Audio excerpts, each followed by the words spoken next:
Bom, pessoal, acho que a gente já pode começar, né? Primeiramente, boa tarde a todos. Eu sou a Camila, sou daqui do marketing da Nalsai. Sejam muito bem-vindos ao nosso webinar sobre estratégias de implementação do modelo Zero Trust. Hoje quem está com a gente aqui é o Leandro, diretor de tecnologia na Nalsai, e também o Henrique, nosso líder técnico em cibersegurança. Espero que vocês aprendam muito com eles hoje, eles são especialistas em ZTNA. Lembrando que ao final a gente vai ter um momento para tirar dúvidas, mas se vocês quiserem, podem mandar também ao longo do webinar que for surgindo. As perguntas podem mandar no chat para a gente. E quem ficar com a gente até o final vai também participar, de um sorteio. Então fica aí a dica. Quem quiser ganhar aí com a gente um voucher para ficar até o final. Então agora acho que a gente já pode começar. Passo a palavra para você, Léo. Tá no mute aí, Léo. Opa, mal do Teams. Pessoal, boa tarde, né, primeiramente.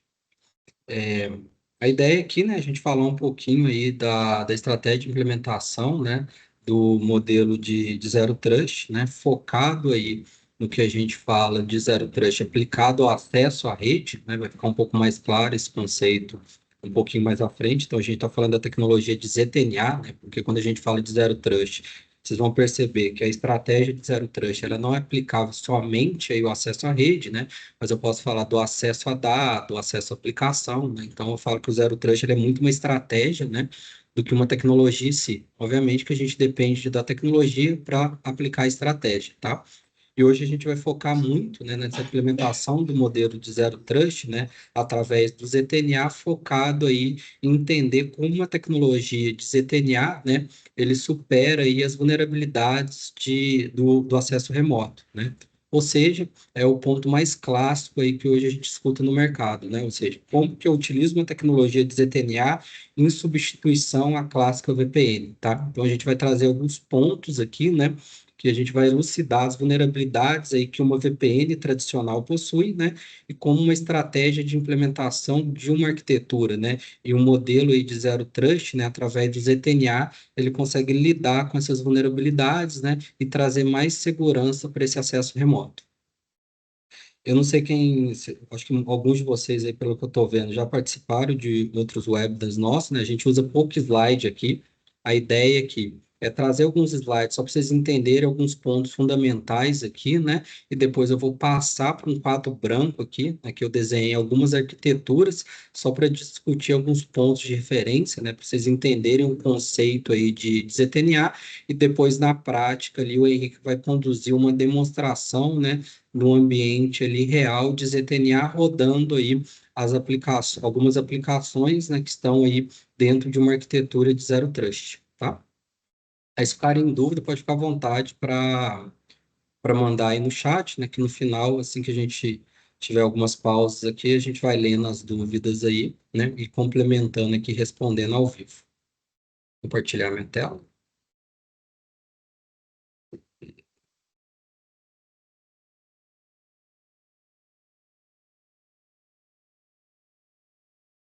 Tá aparecendo aí para todo mundo? Sim. Ok. Vocês estão me escutando bem? Não, sim, Léo. Sim. Tranquilo. Então, igual eu expliquei já aqui no início, né? Então, a ideia é falar um pouquinho das estratégias de implementação do modelo de Zero Trust, né? E como que a gente, através desse modelo de Zero Trust, a gente consegue superar aí as vulnerabilidades do acesso remoto, né? Eu vejo muita gente aí no mercado, né? Até alguns projetos aí, né? Que realmente não fica claro aqui, né? O que que é ZTNA de fato, né? E quais são essas vulnerabilidades que hoje, para quem utiliza VPN, a gente tem de ter essa preocupação, né? Então, a ideia é ser bem didático aqui e mostrar de forma clara, né? Essas vulnerabilidades aí são extremamente conhecidas, né? Só que elas são muito importantes a gente ter o entendimento dessas vulnerabilidades, até para a gente ter o contraste do que é, de fato, uma boa solução aí de Zero Trust para acesso remoto, né? A gente vê, inclusive, algumas soluções de Zero Trust, né? Que elas utilizam uma arquitetura legada, tá? Eu vou falar um pouquinho disso pouquinho disso mais à frente, ou seja, elas aplicam alguns conceitos de Zero Trust, mas ainda assim aplicam esses conceitos através de uma arquitetura legada, né? Como a gente resolvesse parte do problema, ou seja, eu modernizasse ali o meu acesso baseado nesse conceito de Zero Trust, porém ali na base daquela tecnologia, ainda assim ela está utilizando uma arquitetura legada, né? Então é muito importante a gente entender o seguinte, ó, o que são as vulnerabilidades de um acesso remoto, né? E como que eu não levo essas vulnerabilidades quando eu me proponho a modernizar minha arquitetura dentro dos conceitos aí de Zero Trust, né? E esses conceitos, eles são independentes de fabricante, tá? Existe referência de mercado, a própria NIST, né? Que aí eu acho que muitos de vocês devem conhecer, que é um, vamos falar assim, são controles, né? Um framework de segurança que ele define bem ali, né? Os 5 pilares que uma arquitetura de Zero Trust deve ter, né? E aí, quando você vai, aí, voltando para essa visão de mercado, né? E vai operar, né? Algumas tecnologias, você percebe que elas deixam gaps ainda de acordo com essa normativa, esse framework da NIST, né? Então, a gente pode falar que, literalmente, não é uma arquitetura de Zero Trust que leve em conta aí o que eu considero 5 princípios definidos pela NIST, tá? Eu vou trazer esses princípios um pouco mais à frente para ficar mais claro.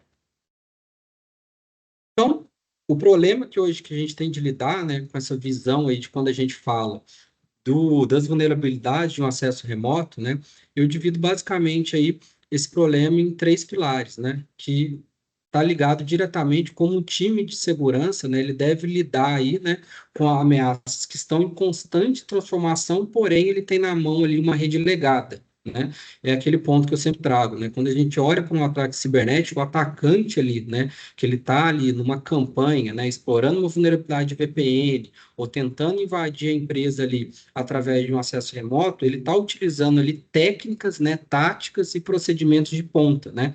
Ou seja, quando a empresa ali utiliza uma arquitetura, uma VPN, uma solução mais legada, ela tem de ter consciência que ela está ali literalmente, né, sujeita a riscos e lutando, vamos assim dizer, contra um atacante ali que ele vai explorar exatamente a fraqueza que a empresa tem, tá?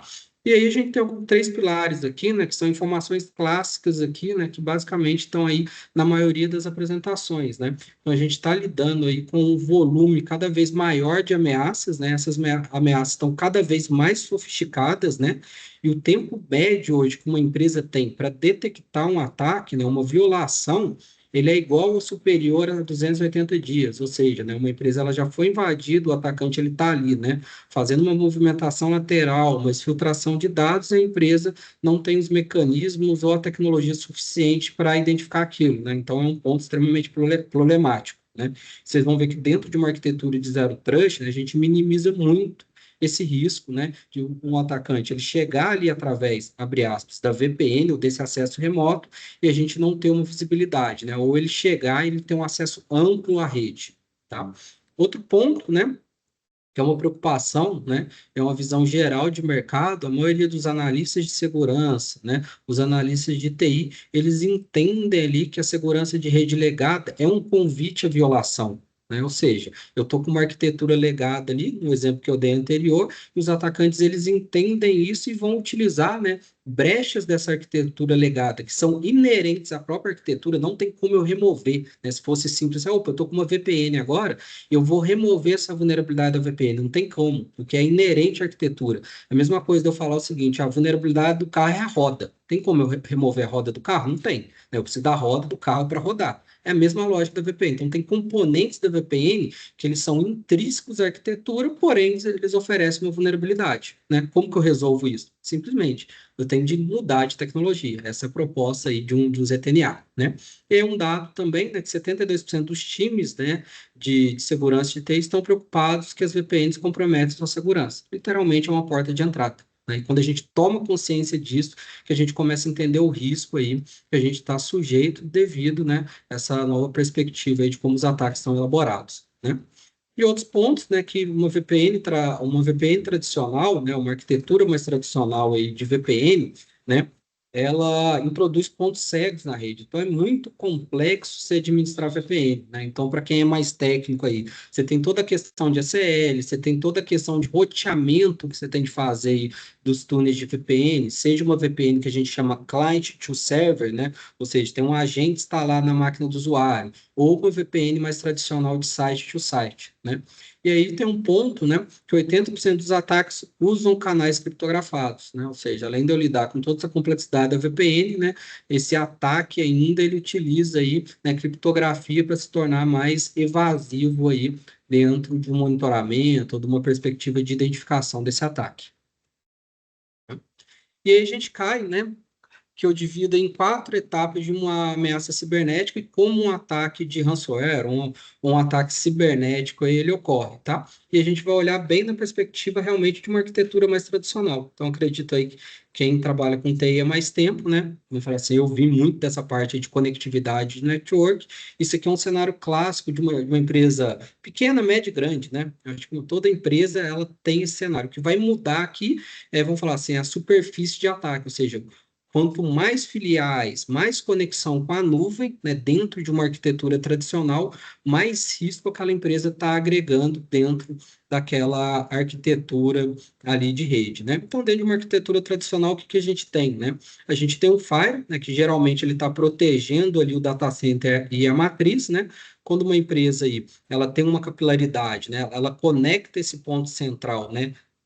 As filiais, ou seja, ela estende a rede da matriz para a filial A, filial B, filial C, e assim, assim de forma consequente, né, à medida que ela vai tendo mais unidades de negócio, tá?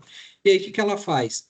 Também, a partir da matriz, ela tem a necessidade de estender a rede aí central, né, para os usuários remotos, né? Aí a gente pega o próprio advento aí da pandemia, né? Ou seja, antes todo mundo aqui, todos os usuários, eles estavam atrás do perímetro de segurança. Existia alguma extensão de rede, existia, né? Sempre existiu para as filiais, né? E para alguns usuários de VPN, só que agora inverteu a lógica, né? Hoje é muito difícil você falar de um usuário que ele está trabalhando 100% dentro do escritório, né? Em algum momento, né, da semana, do dia ou do mês ele está trabalhando de casa. Ou seja, eu estendi minha rede também, né, para milhares, centenas de usuários remotos, né? Então, se eu fosse fazer uma conta simples aqui, eu posso falar que minha matriz, meu ponto central, ele está conectado a uma, duas, 3, 4 redes aqui, né? Só que a gente sabe que os usuários remotos, né? Pega uma empresa aí de 1.000 usuários, então eu estaria falando aqui, né, de 1.002 redes, né? Considerando essa arquitetura, 2 filiais, mais 1.000 usuários remotos. Então imagina a complexidade de lidar com isso, tá? E aí, quando a gente estende agora, a gente percebe também, né, que a empresa estende também seu data center central, ou seja, seu ponto central, sua matriz, as nuvens públicas, né? Ou seja, tem empresa que tem AWS, tem Azure, e o que que as empresas fazem? Pega o Fire aqui e estende essa VPN lá para dentro da cloud pública. E o que que acontece na prática? A empresa vai lá e coloca também na cloud pública, né, firewalls de perímetro lá, né, e do ponto de vista externo, né, então imagina um atacante aqui, o que que ele está enxergando aqui, né, ele está enxergando o que a gente chama de superfície de ataque, né, ou seja, o que que é uma superfície de ataque se a gente fosse colocar numa frase simples? Qualquer coisa que resolva para a internet é uma superfície de ataque. Ou seja, tudo que o atacante, numa perspectiva externa, ele consegue olhar para o ambiente da sua empresa, né, e escanear aquele IP, escanear aquela porta de entrada, é uma superfície de ataque, né? E aqui fala exatamente esse ponto, né? Ou seja, se eu tenho firewall nas minhas filiais, tenho firewall no meu data center, tenho firewall nas minhas nuvens públicas, né? Isso é a primeira vulnerabilidade. Então, guarde isso que eu vou entrar depois mais à frente nesse ponto em maior profundidade. Que seus IPs públicos estão expostos. Se eles estão expostos, eles são passíveis de serem explorados, tá? E aí o atacante ele pode utilizar disso, né? E aí cai outro ponto também, né? A partir do momento que eu tenho também, né, a extensão da minha rede para os usuários remotos, eu consigo explorar aquele usuário remoto, tá? Seja através de uma campanha de phishing, seja induzindo o usuário a clicar num link malicioso, seja expondo, por exemplo, uma página ali, né? Sei lá, eu crio uma página ali e coloco, por exemplo, um ransomware, algum exploit ali, que o usuário consiga interagir com aquele conteúdo malicioso de dia zero, eu consigo, através dessa extensão da rede aqui, explorar esse usuário aqui. E ele vira também uma porta de entrada, né? Então, pensa ali o que eu acabei de falar, né? Então, aqui que eu tinha olhado, ó, uma, duas, 3, 4 portas de entrada através do Fire. porém, eu tenho milhares de portas de entrada através do dispositivo do usuário. E o dispositivo do usuário conecta a minha rede, eu consigo também, através daquele dispositivo que se conecta com o VPN, também ser uma porta de entrada, né?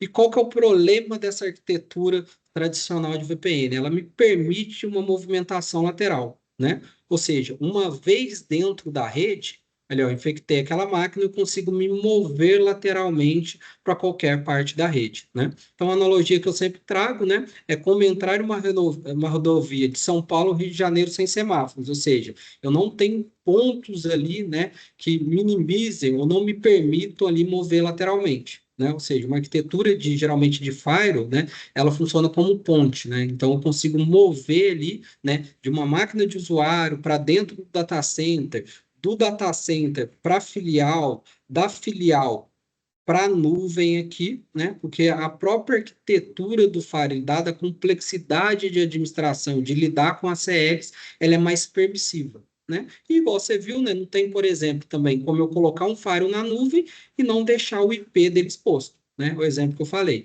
né? Ou seja, não tem como eu falar a vulnerabilidade do carro é a roda e tirar a roda. Né? Se eu tirar o IP público ali do Fire, eu inviabilizo a arquitetura, né? E minha conectividade, nesse exemplo de VPN, vai parar de funcionar.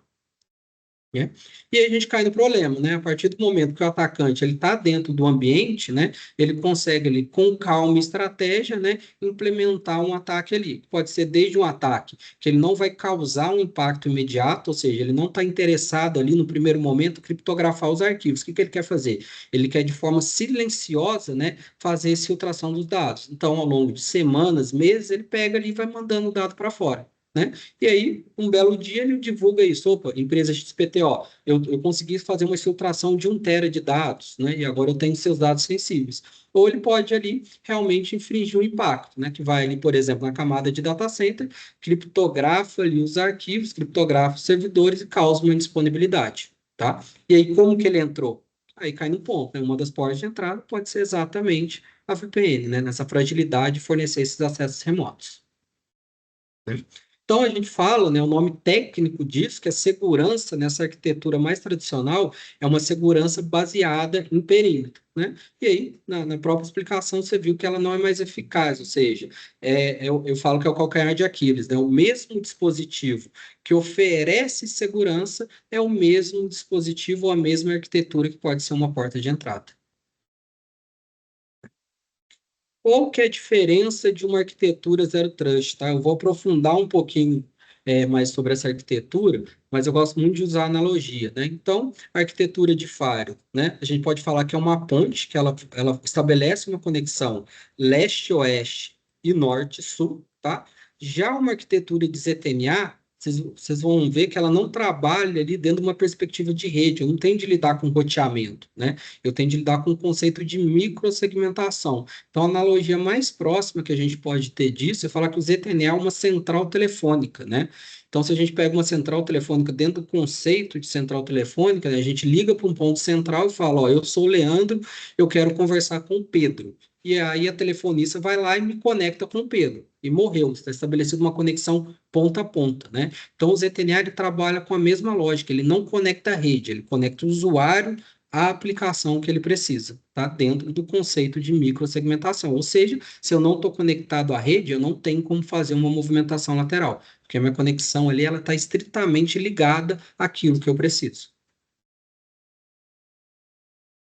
E aqui está um outro exemplo, né, que ele consolida isso, né? Então, aqui dentro de uma arquitetura Zero Trust, eu tenho um ponto central, tá? Então, existe aqui, né? A gente está utilizando, obviamente, um fabricante aqui como base para descrever a arquitetura, né? Que é o fabricante que hoje a gente entende que tem uma arquitetura que está de acordo lá com a NIST, dentro daqueles princípios, tá? Ele tem um ponto central e nesse ponto central, ele atua literalmente como uma central telefônica. E eu consigo ali dentro da arquitetura de zero trust desse fabricante, definir grupos aqui e falar, ó, esse grupo ele vai comunicar somente com as aplicações de missão crítica. Esse grupo comercial, ele vai comunicar com as aplicações de price e quote, né? Ali do software CRM. Ah, eu tenho um usuário terceiro. Esse usuário terceiro, ele vai comunicar somente com o sistema de OT. Eu tenho parceiros de negócio que têm necessidade de comunicar com software específicos, né? Então, o legal da gente trabalhar uma solução de Zero Trust, né, que eu falo que o maior trabalho que a gente tem no projeto de Zero Trust não é tanto o trabalho técnico de configurar a tecnologia, é justamente um trabalho que ele chega no nível de governança, de eu saber quem acessa o quê. Tá? E isso não é muito IP, né? Para quem trabalha com VPN, geralmente está mexendo ali com a CL. Não, a partir do momento que eu defini o que eu chamo ali do segmento de aplicação, ou seja, essa aplicação é RP, e coloquei ela dentro de uma caixinha, eu tenho de entender agora qual usuário acessa essa caixinha, né? Vamos falar, é simples assim. O que é mais complexo dentro de uma arquitetura Zero Trust, né? Não é o complexo de configurar, mas é o complexo de saber, né? Ou seja, qual usuário, qual grupo acessa o quê? Então, imagina uma empresa que tem 1.000 aplicações, né? Como que eu coloco as aplicações dentro dessas caixinhas e atribuo o grupo correto ao que ele precisa fazer, né? É um trabalho muito de governança de mapeamento, né? Eu falo que isso é o estado da arte do Zero Trust, né? Porque se a gente não faz isso, né? A gente literalmente ali tem uma arquitetura Zero Trust que ela tem um potencial grande, mas ela está sendo permissiva, né? Então, isso aqui é um trabalho realmente extremamente importante de ser feito, que é microsegmentar. Né?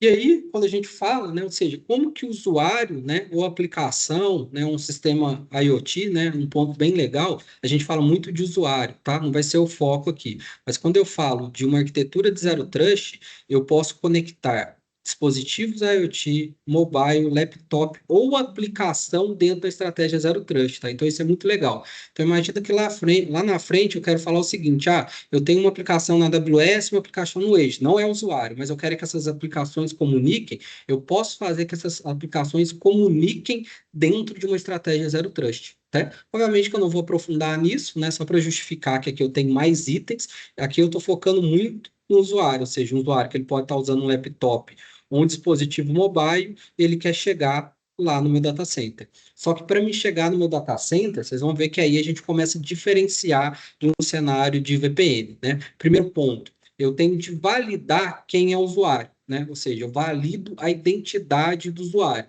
E eu faço isso baseado, né, no conceito de um IDP, ou seja, de um provedor de identidade, né? Vou falar o provedor de identidade mais famoso que tem, que é o Azure AD, né, que agora virou o famoso Entra ID, né? Ou seja, eu conecto minha nuvem Zero Trust, na hora que o usuário chega, eu pergunto, opa, quem é o usuário? Mas não é a nuvem Zero Trust que responde, ela pergunta, né, para uma figura externa que é um provedor de identidade. O Leandro é o Leandro, tá? E aí eu posso validar o Leandro baseado em dois parâmetros simples, usuário e senha, né? Mas aí a gente tem de realmente adicionar a segurança ali, ou seja, eu valido usuário e senha e também vou fazer uma validação de duplo fator, por exemplo, o MFA. Né? E como que eu faço isso? O próprio provedor de identidade ele tem uma série de etapas de validação. Né? E aí eu posso estabelecer os requisitos do meu provedor de identidade, no exemplo, Azure AD, que virou o Entra ID. Depois que eu valido o usuário, depois que eu valido o usuário, eu vou entender para onde que o usuário está indo, que é o conceito de microsegmento, ou seja, eu não estou falando de rede. Eu estou falando assim, o Leandro quer chegar na aplicação SAP lá na nuvem da AWS, tá? O Leandro pode chegar nessa aplicação, então eu vou fazer a validação se ele pode chegar naquele segmento. Porém, antes de dar o acesso ao segmento, eu faço a validação de postura. E aí a gente já começa a diferenciar muito da VPN, ou seja, eu vou validar qual que é o risco daquele usuário baseado na postura da máquina dele naquele momento, né? Eu vou dar um exemplo de postura, tá? Isso pode crescer em complexidade ou conjunção. Eu posso ter mais de uma postura aplicada ao mesmo tempo, tá? Vou falar uma simples aqui para ficar mais fácil. Será que o antivírus da máquina do Leandro ele está on ou está off? Ou seja, se o antivírus do Leandro estiver off, eu considero aquela máquina de alto risco. E aí eu não deixo ele seguir o caminho para chegar na aplicação naquele segmento. Não. O antivírus do Leandro, ele está on, né? Ou seja, o risco dele, ele, da minha postura é um risco baixo. Então eu deixo ele continuar, tá? Depois eu posso fazer uma validação, né? Se aquele tráfego ali daquela máquina, ele está carregando algo ruim, né? Ou seja, eu consigo fazer uma inspeção ali, né? No exemplo aqui, como é um SAP, por exemplo, eu conseguiria aplicar uma regra de top OASP 10, né? Só para pegar um exemplo. Opa, será que o Leandro, na hora que ele está tentando chegar no meu SAP, o payload de dados está carregando algum ataque top OASP 10? É possível fazer isso, tá? E aí eu verifiquei, né, que o tráfego dele ele está íntegro, eu vou lá e deixo ele estabelecer a conexão, tá? E aí se a gente faz a comparação aqui, deixa eu só tirar essa seta aqui, um minuto. né? Então, voltando aqui na comparação, né? Então, eu posso falar o primeiro step, né? Não há superfície de ataque, tá? Eu vou aprofundar isso lá no quadro branco, fica mais fácil de visualizar.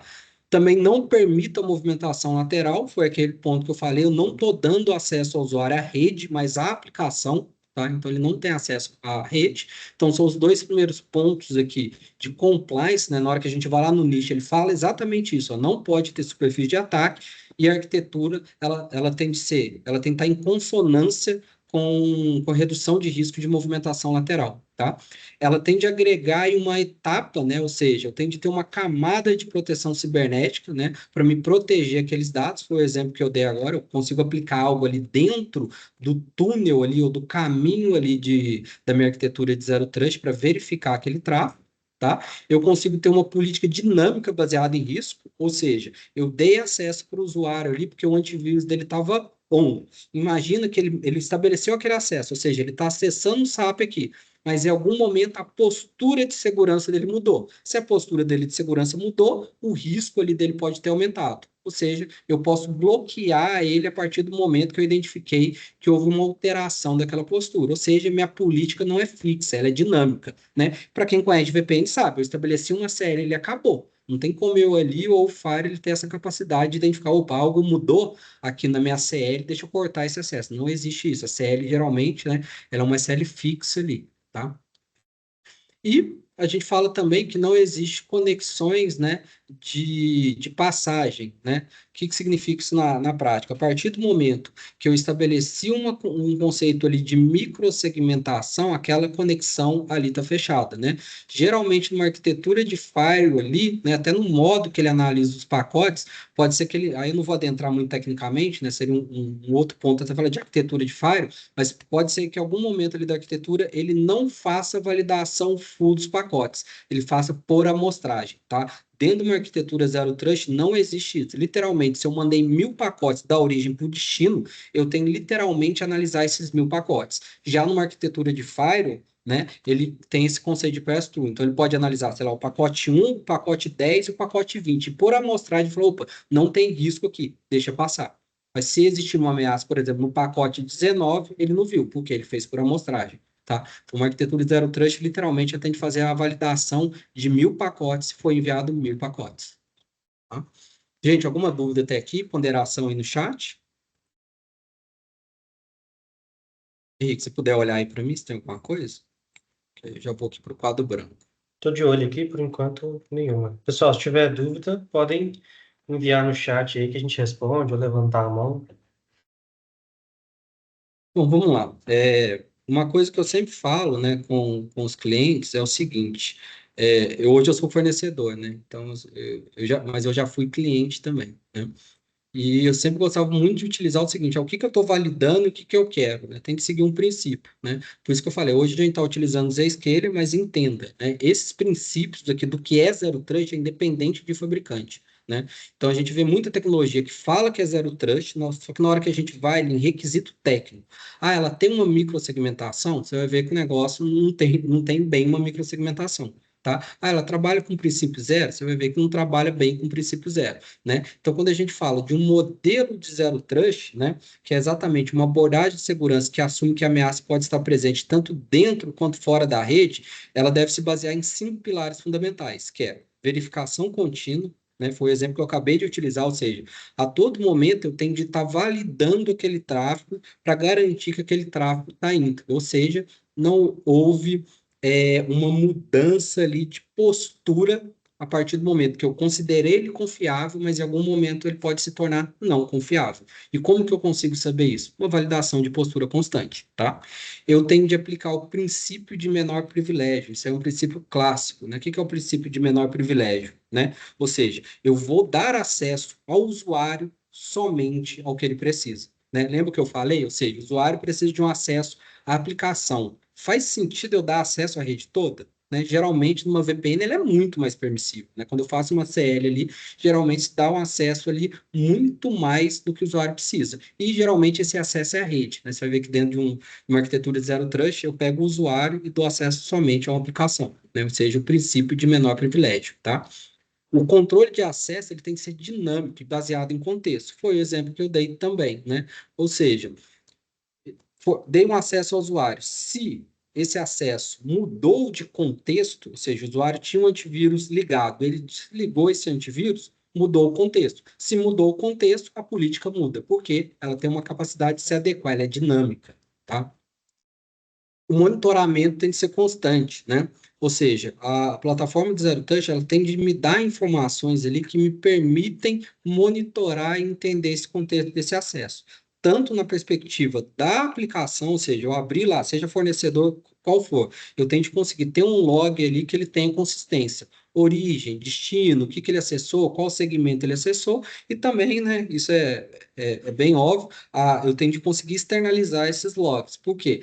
Tem hora que, dependendo do tamanho da empresa, do nível de análise que ela precisa, é muito melhor eu tratar, por exemplo, essa correlação de informação desse monitoramento dentro de uma solução, por exemplo, de CIEM, né? Que para mim tem um monitoramento e uma análise contínua, tá?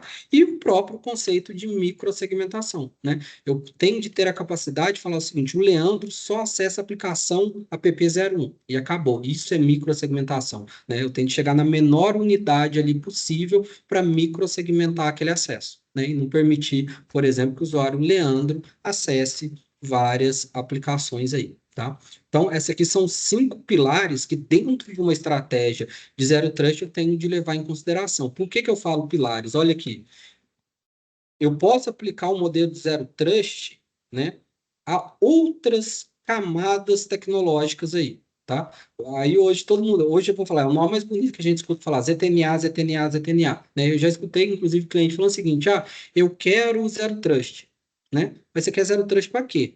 Aí acaba confundindo: Leandro, eu quero Zero Trust para AWS. Mas você quer Zero Trust para AWS para quê? Quando o usuário, sei lá, o desenvolvedor estiver mexendo no meu banco de dados, eu quero Zero Trust. Opa, então você está falando de Zero Trust aplicado ao conceito do acesso ao dado. Tá? Por isso que eu falo. E os mesmos pilares são aplicados. Eu consigo pegar a mesma lógica aqui de microsegmentação e aplicar o dado, né? Só que aqui, hoje, na apresentação, a gente está falando da aplicação do modelo Zero Trust à rede, né? Que é o conceito de ZTNA. Tá? E aqui que o buraco vai, o buraco é mais profundo, tá? Porque dentro de um modelo de maturidade Zero Trust, eu até recomendo que vocês leiam essa documentação bem interessante, tá aqui a referência, tá? E é um modelo aí da própria NIST, tá? Que ela estabelece o seguinte: o que é uma implementação Zero Trust, né? Então, ela deve requerer uma abordagem mais holística e integrada. Então, eu tenho de olhar para a tecnologia, ou seja, eu tenho que ter uma boa plataforma de tecnologia que me permita aplicar aqueles 5 pilares, tá? Eu tenho de ter processos bem definidos, tá? Vou dar um exemplo de um processo básico aqui, tá? Então, imagina que eu microsegmentei e coloquei certinho, ó. O setor de RH só acessa 5 aplicações. Conceito de microsegmentação, tá? Mas imagina o seguinte: entrou uma pessoa nova no RH. Como que eu sei que essa pessoa, primeiro, é do RH, e quem que vai ser uma pessoa? Será um analista N1 ou um analista de acesso, geralmente que cuida, né, de permissão de acesso, vai colocar o usuário de RH dentro do grupo apropriado ali da minha plataforma de Zero Trust. Eu tenho que ter um processo de provisionamento de acesso bem definido, porque daqui a pouco tem usuário que não é de RH dentro do grupo de RH. Entende? Ou seja, eu estou quebrando o meu modelo de Zero Trust. Tecnologicamente, ele está bem estruturado, porém, como eu não tenho processos, né, bem definidos, acaba que o próprio pessoal ali, né, que fornece esse acesso está colocando um usuário que não é de RH dentro do grupo de RH. Né? A gente sabe que acontece se a gente não tiver processos bem definidos. E a parte de política, né? Ou seja, quem que acessa o quê e por quê. Eu tenho que ter uma justificativa ali, né, que existe desenhos, ou vamos falar assim, frameworks que a gente pode construir ali, ou uma planilha do Excel só para facilitar o entendimento, né, de como que essas políticas são definidas e depois transportadas para dentro ali da minha plataforma, né? Que aí a gente entra toda uma parte de arquitetura mesmo para criar um ambiente robusto. Ou seja, se eu não tiver esses 3 pilares bem definidos, né, eu posso falar que eu estou numa fase muito inicial, uma fase avançada ou uma fase otimizada. Então, a maturidade é exatamente isso. Qual profundidade minha implementação tem? Eu tenho uma tecnologia que está rodando redondinho. Depois eu defini processo mais robusto, ou seja, eu posso falar que eu saí da fase inicial, estou numa fase mais avançada. Agora eu cheguei no estado da arte, eu tenho a tecnologia rodando, tenho processos bem definidos e políticas bem estabelecidas. Ou seja, eu estou na fase de otimização, ou seja, é aquilo que eu sempre falo, já estou rodando em velocidade de cruzeiro. Eu olho para a minha plataforma de Zero Trust, olho para o meu processo, minhas políticas, elas estão rodando em consonância. Né? Isso aqui é o mais difícil. Eu falo, implementar tecnologia é fácil, né? Mas colocar isso aqui rodando e ter, vamos falar assim, né, o zelo, né, de preocupar com isso é o mais importante. Porque eu já vi também casos, se a gente olhar, opa, eu tenho Zero Trust, quando você vai ver o negócio está tudo furado, literalmente gente no grupo errado. Você fala, mas qual que é a sua política? Literalmente, né? Eu sempre falo, se a gente mexe muito tempo, a gente vê. Ah, não tem política não, mas beleza. Você se baseou onde? Ah, da minha cabeça, né? Eu falo, se não está escrito e não está documentado, é subjetivo. Né? Então, é uma coisa que a gente sempre traz muito com o cliente, né? Depois que a gente coloca rodando ali um ZTNA, a gente entra muito, ou vamos desenhar, vamos colocar isso na política, né? Porque aí sai, não é o Leandro que está falando, não é o Pedro. A gente desenhou e agora, se amanhã o Leandro não estiver mais dentro do projeto, ou o Pedro não estiver mais dentro do projeto, alguém consegue ir lá olhar a documentação e falar, opa, entendi por que que eles definiram o nome do grupo assim, entendi por que que eles desenharam o processo assim, né? Isso aqui é exatamente a gente percorrer aqui a base até chegar no topo da montanha e ter realmente uma arquitetura de Zero Trust bem definida. Né? E aí a gente vai falar agora, né? Depois dessa, vamos falar mais dessa explicação conceitual, a gente vai olhar aqui, né? O ZTNA em duas visões, né? Então a gente tem o Zero Trust, que eu falei, né? Que ele é independente da tecnologia, eu posso aplicar Zero Trust a dado, a rede, né? Mas aqui a gente está falando de Zero Trust Network Access, ou seja, o Zero Trust aplicado ao acesso à rede, ou seja, a substituição à VPN, tá? Porém, eu vou só elucidar aqui o conceito de universal ZTNA para vocês entenderem que existe, tá? Não vou aprofundar nisso aqui agora, tá? Então, o que que é o ZTNA, né, mais tradicional, né? E toda empresa geralmente começa o projeto, por isso que é a dor mais latente, tá? Leandro, eu sei que a minha VPN é insegura e eu preciso substituir. Então, fala-se ZTNA. Qual que é a palavra-chave? Substituir a VPN em acesso remoto, tá? Então, eu desenhei uma arquitetura aqui só para vocês terem uma visão que lógica, ou seja, ZTNA tradicional, substituir a VPN. O usuário está fora da rede, tá? E ele precisa acessar minha camada de data center, né? Seja um data center que está dentro da empresa aí do seu lado ou um data center na nuvem. Porém, quando ele for fazer esse acesso, olha aqui, ó, ele vai passar nessa camada laranja, ou seja, eu vou aplicar aqui minha camada de ZTNA, tá? Isso é o ZTNA mais tradicional, tá? Só que olha que interessante, tá vendo que eu tenho um usuário que está dentro da rede? Olha aqui, ele não está passando a camada de ZTNA, tá? Quando ele passa nessa camada, aí que a gente chama de universal ZTNA. Então, vocês comparar os dois desenhos aqui, eu gosto de ser bem didático, vocês já vão ver que existe uma camada de ZTNA dentro da rede. Isso é universal ZTNA, tá? Então, universal ZTNA, né? O que que é de fato? Eu vou expandir os princípios de Zero Trust para abranger todas as aplicações, serviços e usuários em diferentes ambientes, seja externo como interno, tá? Proporcionando uma aplicação mais unificada, essa é a palavra, mais unificada e abrangente dos princípios de Zero Trust. Qual que é a palavra-chave? Eu quero aplicar ZTNA no acesso local, dentro da minha rede. Pronto, basicamente é isso. Então, ZTNA, usuário remoto, universal ZTNA. Quando eu entendo o seguinte, opa, é importante eu aplicar ZTNA quando o cara estiver tanto fora como dentro, tá? Mas aquilo que eu falo, né? Você já fazer o ZTNA, né, do usuário fora, existe um nível de complexidade grande que a gente tem que ter toda a atenção, a tecnologia, processos, né, e políticas, e aí eu ganhei maturidade aqui, a gente pode vir para essa próxima etapa aqui, que é pegar essa camada e levar para dentro da rede. Então é isso. Agora a gente vai aqui para uma arquitetura tradicional, né? Eu acho que é muito importante a gente entender agora uma arquitetura tradicional de VPN e as vulnerabilidades são intrínsecas à arquitetura, tá? Então, aqui eu vou ser bem objetivo, até para dar a palavra daqui a pouco já para ele demonstrar na prática, tá? Mas aqui é a cereja do bolo, tá? Eu listei algumas vulnerabilidades aqui que são clássicas de uma arquitetura tradicional de VPN de acesso remoto, né? A primeira aqui, exposição da superfície de ataque. Foi o que eu mostrei naquele outro desenho lá, ou seja, quanto mais firewalls eu tenho e mais VPNs eu estou distribuindo, maior é a minha superfície de ataque, tá? Eu vou dar um exemplo clássico aqui que todo mundo conhece. Eu tenho um Firewall aqui, né, meu calcanhar de Aquiles, né? Ou seja, ele protege meu ambiente interno, porém ele tem o famoso IP público de cara para a internet. Vocês podem ir no Google agora, tá? Fortinet, Palo Alto, Checkpoint. Nos últimos 12 meses teve vulnerabilidades, né, críticas, né, com com CVSS acima de 9. O que significa isso na prática? Que era possível rodar algum exploit aqui e explorar aqui o SO, né, o sistema operacional desse dispositivo de segurança, e a partir desse ponto você conseguir capturar dado ou chegar dentro da rede, tá? E como que o atacante faz isso? Não tem mágica. Ele só vai conseguir explorar uma vulnerabilidade se ele tiver o IP público. Então, o que eu estou falando aqui? Superfície de ataque. Tem como eu reduzir esse risco? Não tem. Não tem como tirar IP público do Fire aqui. É inerente à arquitetura. Vocês vão ver que dentro de um cenário Zero Trust não existe IP público para fazer a publicação de uma aplicação. Essa é a grande virada de chave. Então, no exemplo, o hacker está aqui, ele pode vir aqui rodar um exploit e ter acesso ao dispositivo. Primeira vulnerabilidade de uma arquitetura de VPN. Segundo, autenticação fraca, tá?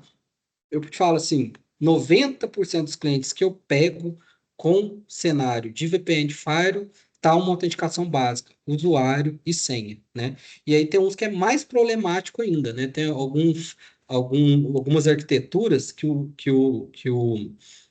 integram, por exemplo, o Firewall ao LDAP ou o Azure, né?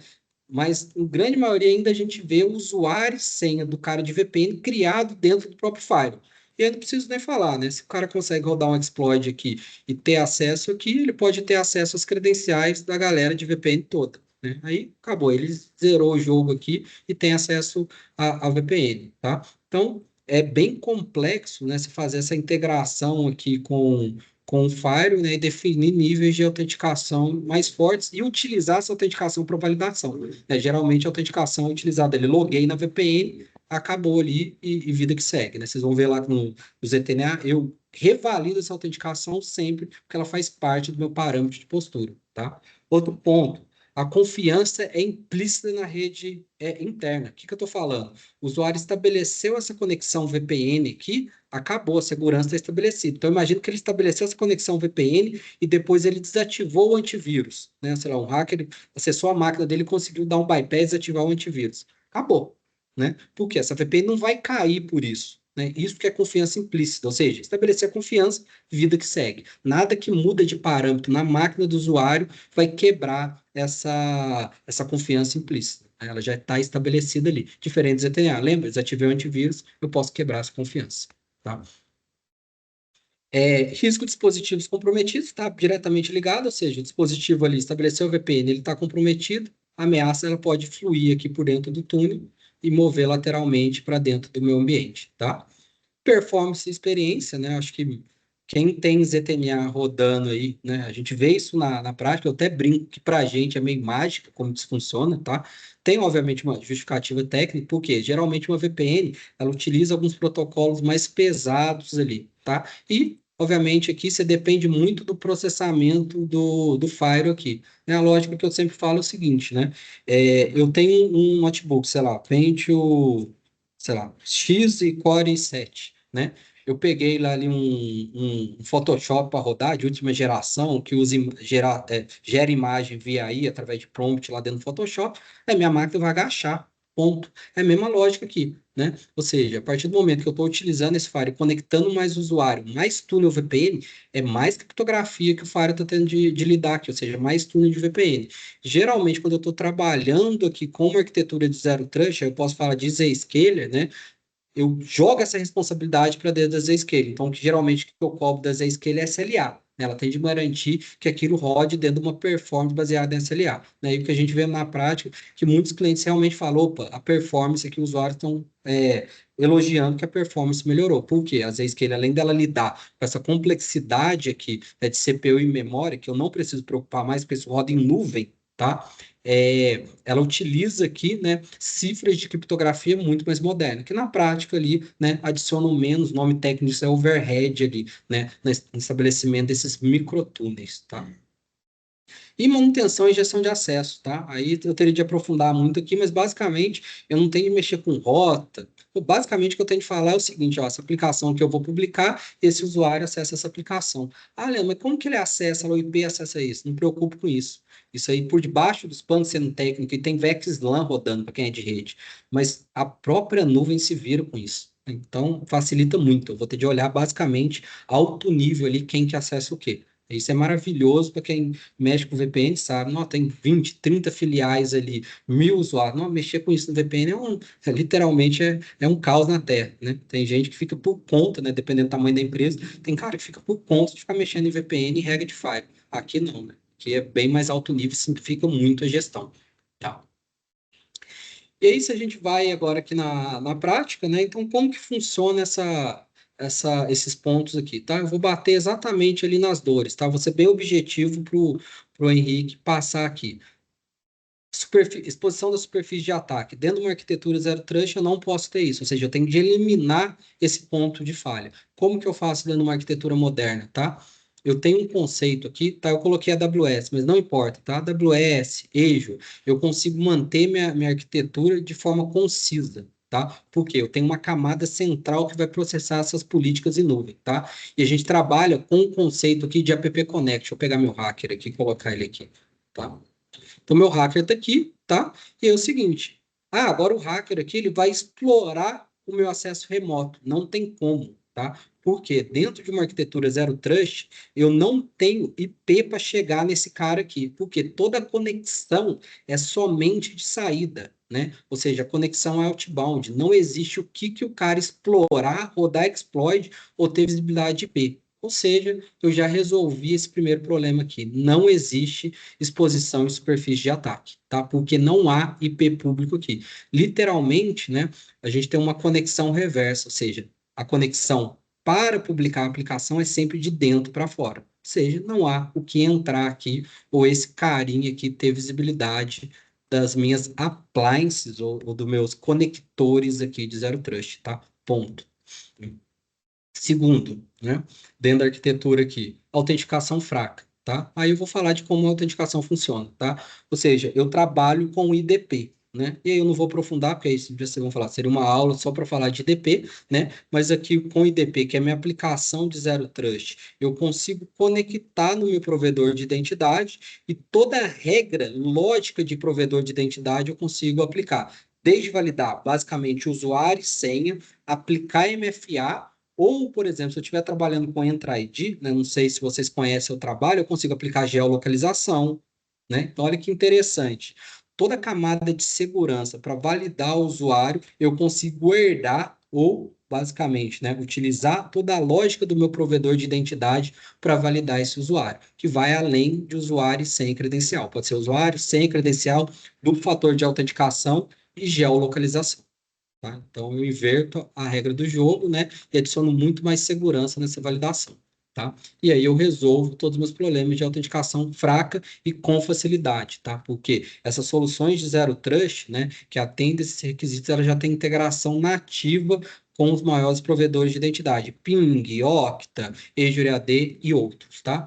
Confiança implícita, isso não existe, né? A confiança, eu vou mostrar um fluxo ali de validação para vocês entenderem, ela só passa a existir, né, perante a validação da postura do usuário. E se ele mudou a qualquer momento, ele teve essa mudança de postura, ou seja, ele era confiável, eu dei a conexão. Mudou a postura, eu quebro essa relação de confiança. Resolvi esse problema, tá?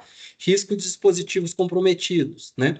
Eu consigo, vou pegar um exemplo aqui, né? Leandro, eu estou trabalhando com CrowdStrike, Sentinel-One ou Defender. Vamos pegar um exemplo, né? Eu consigo chegar num nível, né? Aí são integrações mais específicas, que eu posso ver o score de risco da máquina. E aí, como, vou falar, administrador e analista de segurança, eu posso definir uma política do seguinte, ó, o usuário, ele só conecta no meu ambiente se ele tiver com um score de risco igual ou menor que 30.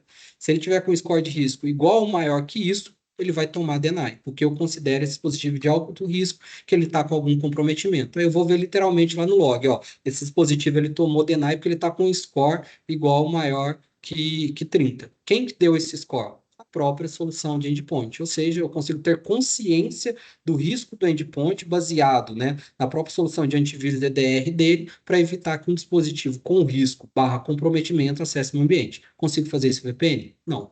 Então, tá aqui a prova, né? Performance e experiência, né? Aí tá dentro desse ponto, né? A própria arquitetura de Zero Trust, ela tem ali protocolos de criptografia muito mais leves, e dentro dessa arquitetura que a gente está te falando, eu estou jogando a responsabilidade para a nuvem. Então, não importa se eu tenho 100 usuários ou 1.000 usuários, eu mantenho o mesmo baseline de performance, diferente de Fire, né? O exemplo que eu dei, o Fire é de vocês, está dentro da empresa. Se amanhã a empresa cresce de 100 para 1.000 usuários, muito provável o Fire hoje, que foi dimensionado para 100 usuários, não vai dar conta de lidar com 1.000, né? Eu vou gerar um monte de problema de performance, tem um monte de gente conectado ali na VPN, tá?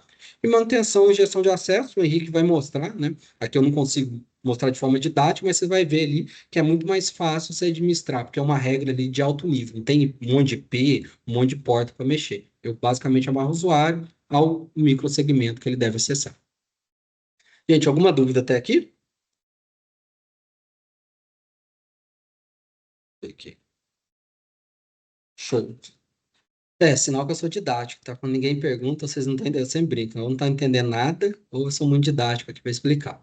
Então vamos lá, eu vou fechar aqui a arquitetura, tá?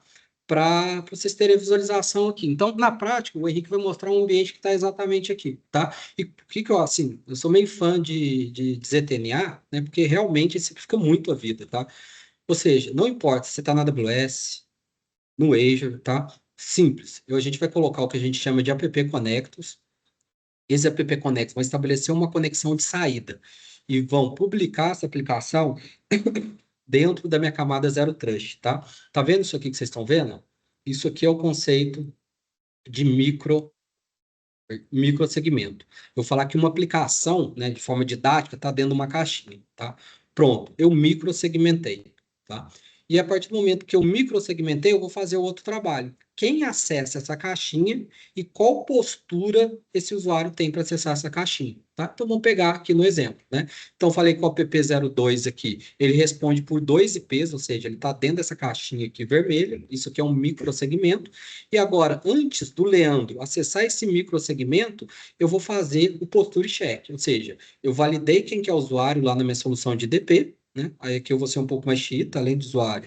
Opa, eu vou fazer aqui um mais MFA, eu vou validar o MFA dele, né? Validei 2 pontos de postura, só que não basta, né? Ou seja, quem é o usuário, né? Eu vou validar se ele pode acessar aquele microsegmento, pode. Porém, né, o pode ele tem uma condicional. Qual a postura do Leandro atualmente? O Fire dele tá on? Tá. O antivírus dele tá on? Tá. Só que essa aqui é uma aplicação tão crítica que o Leandro só vai poder acessar essa aplicação se ele tiver com o certificado instalado da máquina. Ele está com o certificado, ou seja, eu estou fazendo validação e uma autenticação a nível de máquina. Está com o certificado instalado. Passou nos 4 pontos de postura, ele acessou esse microsegmento, tá? E aí, olha que interessante. Ele estabelece o que a gente chama de microtúnel, tá? Então, é um túnel da máquina do Leandro para a nuvem e da nuvem para o app Connector. Tá vendo que eu não coloquei o túnel aqui na aplicação? Por quê? Né? O túnel morre no app Connector, tá? E aí, por isso que a gente fala, né? Vou pegar uma bolinha, imagina que isso aqui é um vírus, tá? Aqui, vermelho. Né? Imagina que o Leandro agora ele está acessando outra aplicação. Vou só duplicar aqui, ó. Ele vai fechar outro microtúnel, tá? Para cá. Esse microtúnel aqui não tem conexão com isso, diferente da VPN. VPN geralmente eu fecho um túnel, acessei tudo. Aqui não. O conceito de microsegmentação ele traz isso. Como eu tenho um microtúnel aqui, eu não consigo mover literalmente. A analogia que eu faço é o seguinte: estrada Belo Horizonte, São Paulo, Belo Horizonte, Rio. Belo Horizonte, São Paulo está congestionada, vai impactar o trânsito em Belo Horizonte, Rio? Não, BRs distintas, né? A mesma lógica aqui. Então, quando eu falo que não existe movimentação lateral, é exatamente isso. Eu estou criando um túnel específico para cada aplicação. E eu não estou conectando rede, lembra disso.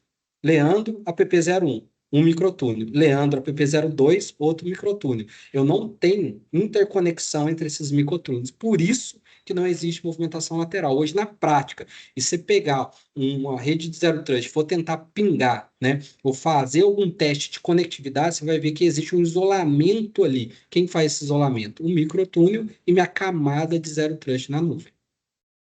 Leandro, o Bruno fez uma pergunta aí. Sim, pode perguntar. Então, essa permissão existiria tanto no provider, né, que seria o IDP, como no ZTNA. Quer Ó, não- responder?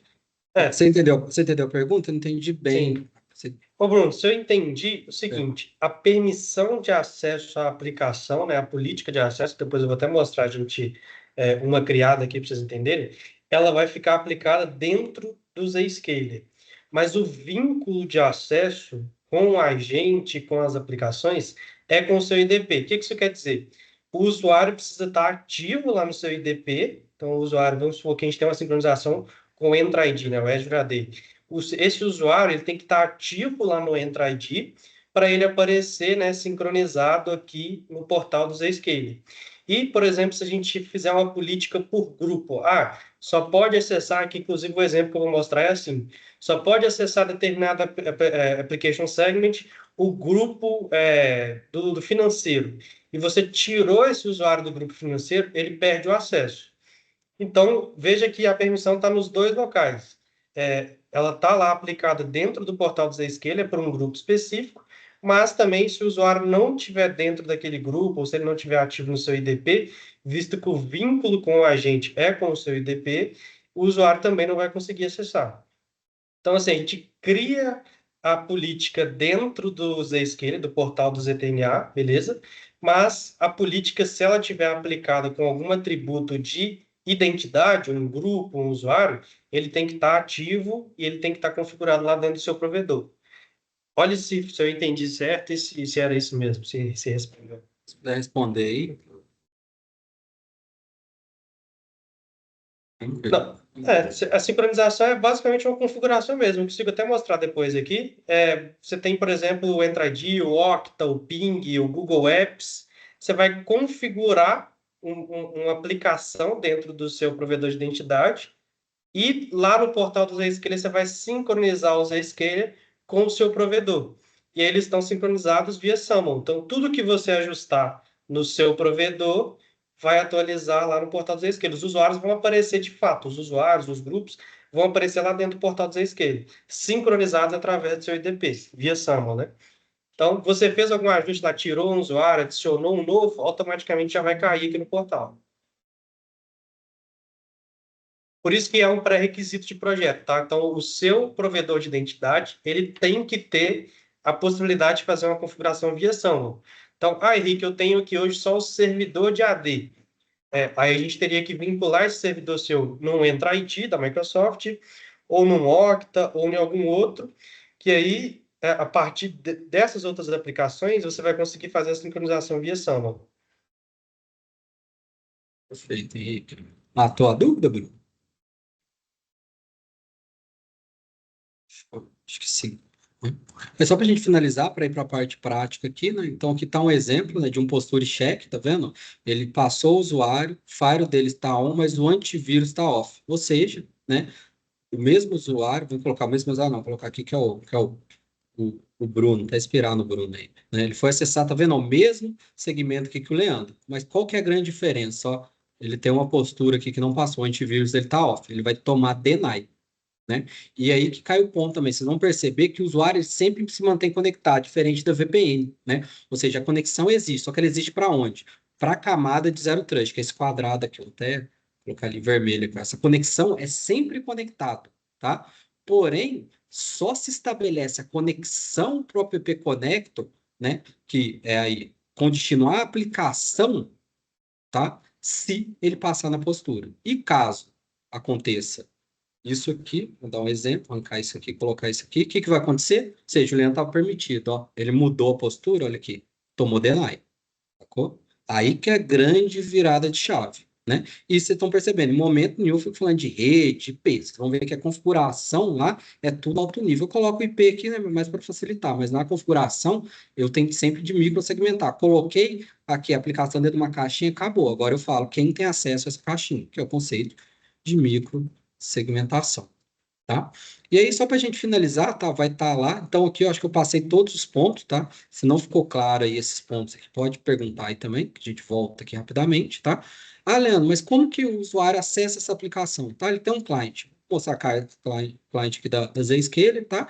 E ele vai funcionar basicamente para todas as portas, TCP e UDP. Né? Então, a gente está falando de TCP de 0 a 65.535 portas, tá? Então, não existe limitação a nível de comunicação de rede, tá? Simplesmente eu consigo falar que um usuário vai acessar uma aplicação, seja um FTP, um HTTP, né, que é baseado em TCP, aí utilizando de 0 a 65.000 portas, tá? Então, esse aqui é um modo de dar acesso. A gente chama esse acesso baseado em client, ou seja, eu tenho que ter um agente que vai validar a postura dele, vai estabelecer a conexão com a nuvem, né, e fazer toda essa esquemática que eu mostrei ali na arquitetura, tá? E eu posso fazer um acesso também, que é um acesso chamado clientless, ou seja, do inglês, acesso sem client, tá? Só que tem um ponto fundamental que a gente vai mostrar. Esse acesso sem client, ele vai funcionar basicamente para três aplicações, tá? RDP sobre HTTPS, ou seja, eu consigo acessar um servidor via RDP, só que ele vai estar emulando o protocolo LDP sobre HTTP, tá? Eu consigo fazer um acesso SSH sobre HTTP, mesma lógica, né? Ou seja, é um put ali, para quem conhece, sobre HTTP, ou eu consigo rodar, publicar qualquer aplicação que é baseada em web. Qual que é a grande vantagem desse acesso? Eu falo que são detalhes ali que a gente tem de avaliar a nível de projeto. Aqui, né, eu preciso do agente. Aqui eu não preciso do agente. Literalmente, eu posso ter um portal chamado ztna.minhaempresa ou empresa.a.com.br, o usuário acessa, ele loga via IDP, ou seja, usuário, senha, MFA. Na hora que ele acessa o portal, tá vendo que tem links aqui? Ele clica. Na hora que ele clica, se for um link para RDP, ele vai abrir o servidor RDP. Se for um SSH, ele vai abrir SSH. E se for uma aplicação web, ele vai abrir uma aplicação web. Para que a gente usa isso? E geralmente é utilizado para acesso de terceiros. Vamos pensar em caso de uso, né? Tem hora que é muito difícil eu pegar um terceiro ali e instalar um client de ZTNA para ele. Eu quero ter um acesso facilitado. Então, posso ter aqui, olha que interessante, ZTNA, vou colocar um nome bonitinho aqui, ó, terceiros. Pronto. E aí eu vou falar assim, ô fulano, você dá manutenção no meu banco de dados aqui, não dá? Beleza, você vai acessar agora terceiro ZTNA, logou ali com a credencial, você pode acessar meu servidor de banco via RDP aqui, sem precisar instalar cliente nada, baseado em microsegmentação nos conceitos de ZTNA. Então, são os dois modos, client e acesso sem cliente baseado no web portal. Em muitos momentos, inclusive, isso aqui a gente pode substituir o Citrix, tá? A gente tem casos de uso de cliente que, inclusive, ele usava o Citrix. Para esse caso de uso, óbvio, né, que a gente tem que avaliar caso a caso, para entender. Eu não estou falando que ele substitui 100% o Citrix, vai depender muito do que o cliente está utilizando Citrix, outras plataformas de VDI, né? Mas eu falo que a gente consegue cobrir 50% dos casos de uso de Citrix. Em algum momento, o cliente só usa Citrix para esse caso de uso. Aí a gente pode matar o Citrix e colocar tudo dentro da plataforma de ZTNA, tá? Então, são dois modos aí da gente trabalhar para fornecer esse acesso remoto, cliente ou via portal, tá? Gente, terminei a parte teórica aqui, espero que tenha ficado claro, né? Daria para aprofundar muito mais aqui, tá? Então, aí a gente poderia falar muito de arquitetura de AWS, de Azure, né? Mas a ideia é que próximo, talvez, do web, a gente vai falar só disso, como colocar isso aqui dentro da AWS e quais vantagens, sei lá, de utilizar o VPN Gateway, de sair do VPN Gateway da AWS para uma arquitetura de Zero Trust, tá? Que aí são especificidades do ZTNA para o ambiente, né? Mas isso aqui é o coração do ZTNA e aqui é os pontos que a gente literalmente consegue eliminar comparativamente com o VPN. Henrique, pode ficar à vontade aí. Show. Só um ponto aqui, né? O Bruno Bessan colocou uma pergunta, né? Se é possível limitar a movimentação lateral e acesso ao RDP a partir dessa máquina publicada. Bruno, quando você fala dessa máquina publicada, por exemplo, qualquer máquina que eu publicar no ZPA, isso que só que eu não entendi. Não, eu acho que eu entendi ele, tá? Eu acho que eu Ah, entendi. Vou fazer bom. um desenho rápido aqui, Bruno. Acho que eu te entendi. O que você está falando é o seguinte aqui, ó. Aqui eu vou colocar a bola, tá, gente? A azul é o zero trust, tá? A camada de zero trust. O que ele falou é o seguinte aí, você me A corrige aí, gente não tá? tá vendo o desenho, tá? Você Ah, não tá puxa. não? Foi mal. Deixa eu voltar ali pro desenho, mas eu entendi. Acho que eu entendi a pergunta dele. Aqui, ó. Esse aqui é meu desenho.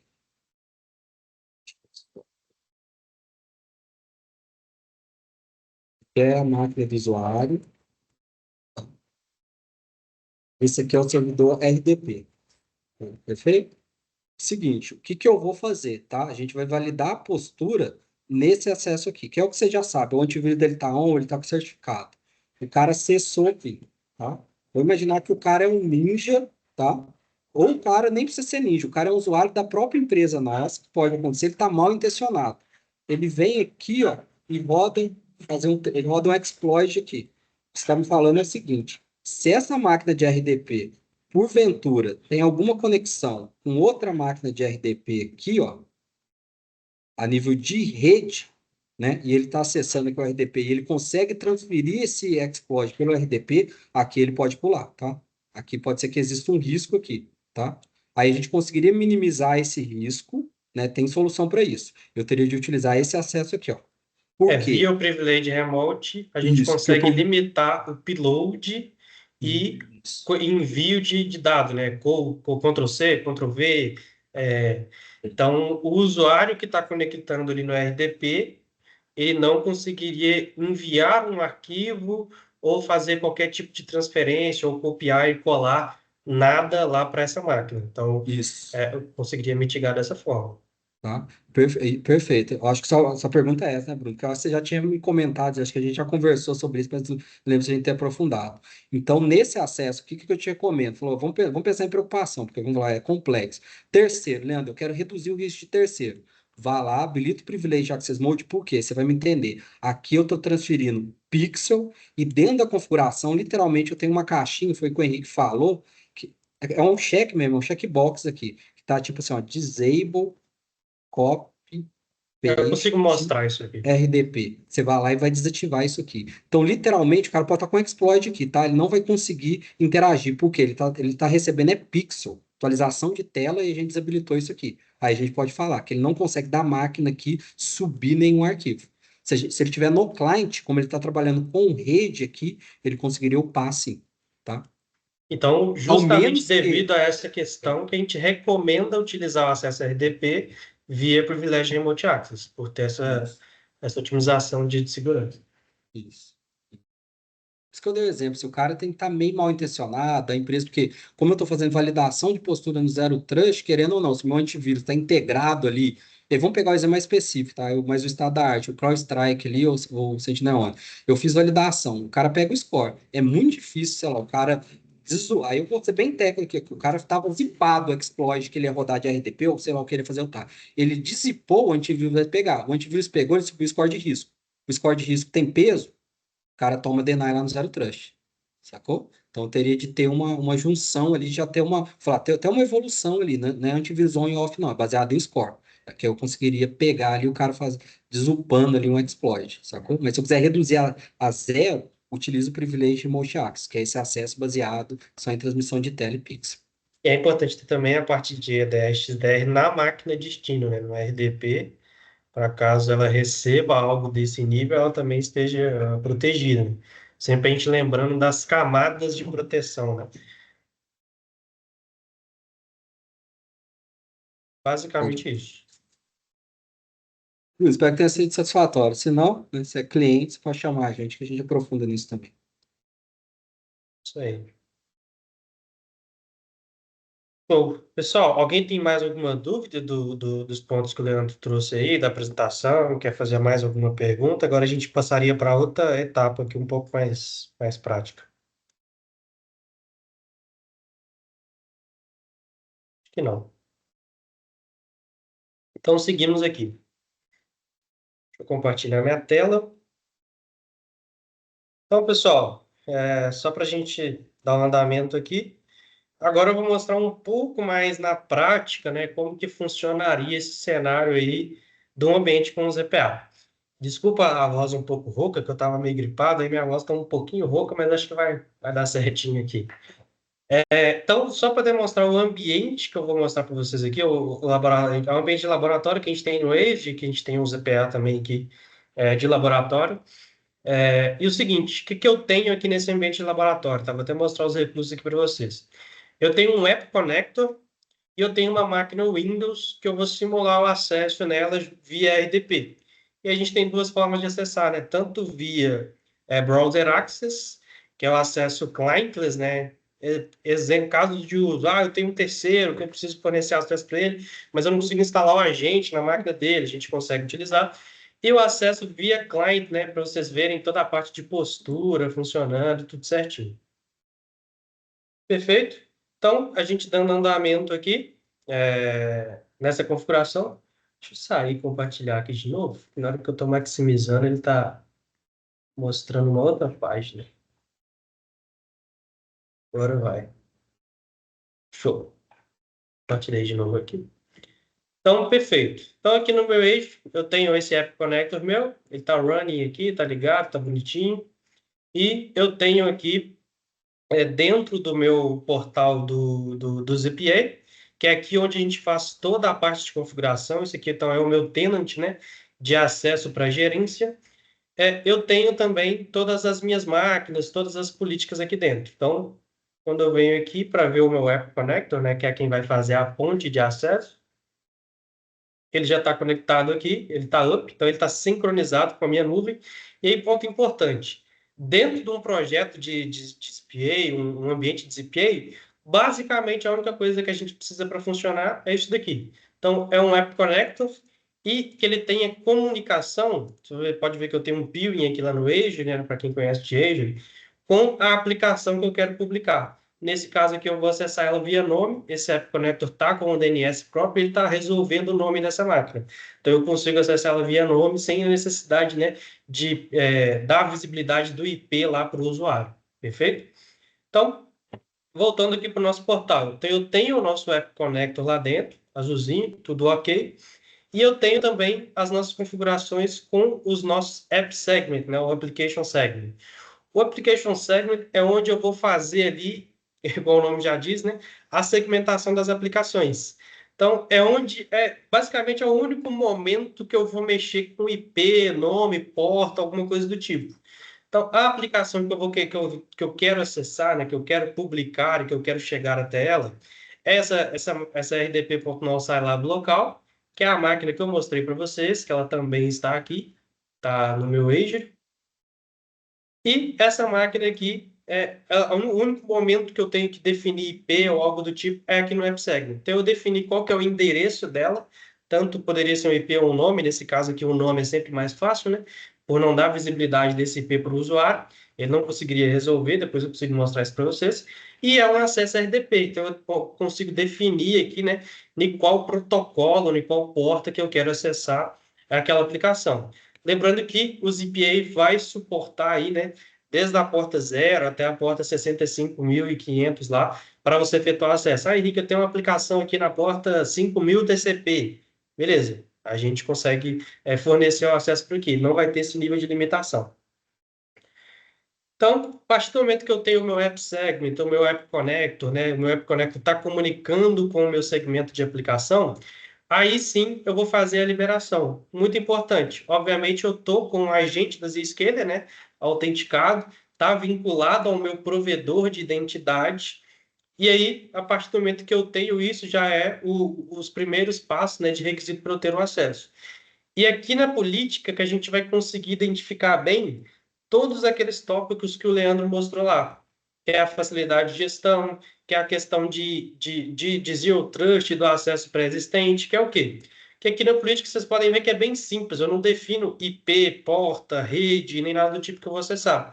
Eu tenho que definir o que o usuário vai acessar, então qual segmento de aplicação que ele vai acessar, é o meu segmento de aplicação lá de RDP, quem que vai ter acesso a essa aplicação. Nesse caso aqui, ó, eu defini um grupo, esse grupo aqui ele está criado, até complementando aquela pergunta do outro Bruno lá no início, esse grupo ele está criado lá no meu Entra ID, então os usuários têm que estar populados lá dentro do meu Entra ID para conseguir ter acesso a essa aplicação, perfeito?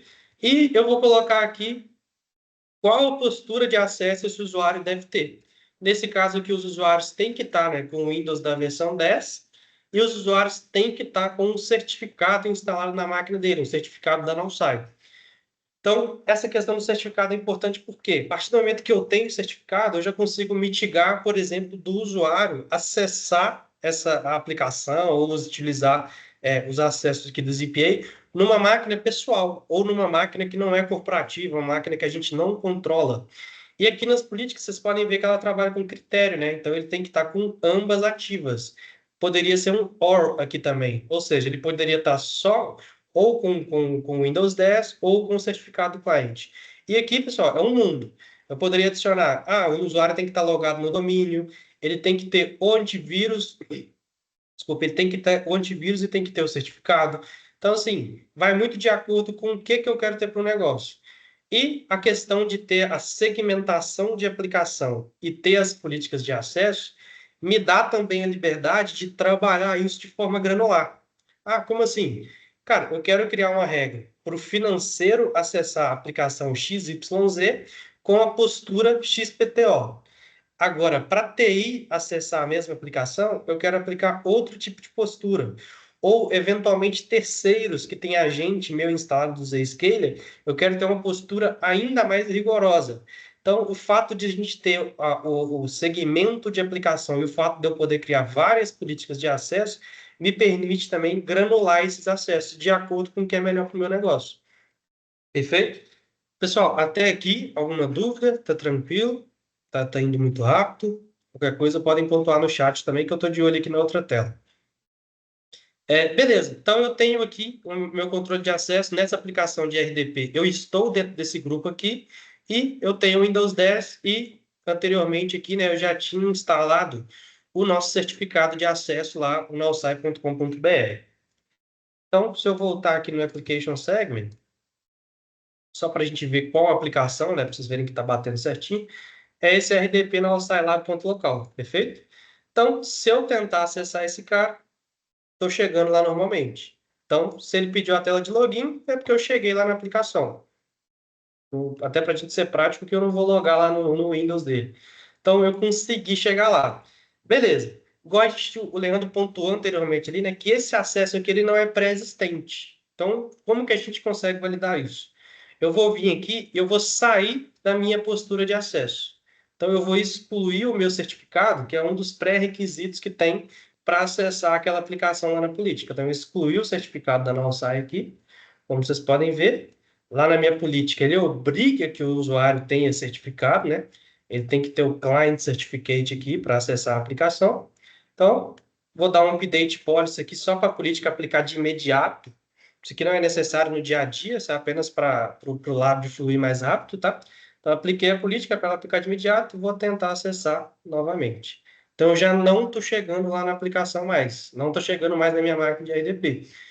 Notem que eu continuo autenticado, eu continuo sendo o Henrique, meu cliente está normal, eu continuo aqui tendo a versão 10 do Windows 10, que é uma das políticas, mas ele precisa que eu tenha ambos, e eu não estou mais com o certificado. Então, isso que quer dizer que o acesso não é pré-existente. O acesso, isso é Zero Trust, pessoal, é confiança zero. Eu não confio no usuário, ele tem que me provar sempre que ele é ele. Não importa para mim se ele está com a gente, se ele já logou lá com a MFA, passou, ele é o Henrique, se ele está com o Windows 10, se eu estou falando que tem que estar com todos esses processos aqui para acessar a aplicação, ele vai ter que estar com esses processos sempre. Então, toda vez que eu for acessar a aplicação, ele vai validar tudo isso daqui. E o acesso é pré-existente em que sentido também? Eu não tenho acesso a RDP no Scilab, tá vendo? O acesso só passa a existir a partir do momento que eu passo pelas posturas. Então, eu passei pelas posturas, aí sim ele criou um microtúnel de acesso que fez eu conseguir chegar lá na RDP no Scilab.local. E aí, voltando, né, fazendo esse acesso funcionar, algo do tipo, fazendo esse acesso funcionar novamente, o que eu vou fazer? Eu vou aplicar aqui o certificado. Então, vou criar aqui o certificado, vou instalar o certificado novamente, instalar na máquina, feito.